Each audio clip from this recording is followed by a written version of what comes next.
Social மீடியாலாம் வந்ததுக்கப்புறம் 1000 video பார்த்துருப்போம். இந்த கட்சி தலைவர் போட்டு அவர் அடித்தார், இவரை அடித்தார், அசிங்கமாக திட்டினார், பிரச்சார வண்டியில் அடித்தது, மெட்ரோ ட்ரெயினில் அடித்தது. ஏன் பிரச்சாரத்துக்கு சப்போர்ட் பண்ண வயசு பொண்ணை தூக்கி கிஸ் அடிக்கிற வரைக்கும் எல்லாம் பார்த்தாச்சு.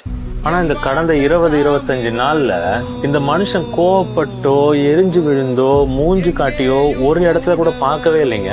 அவ்வளோ ஆச்சரியமா இருக்கு. எவ்வளோ பொறுமை இந்த மனுஷனுக்கு.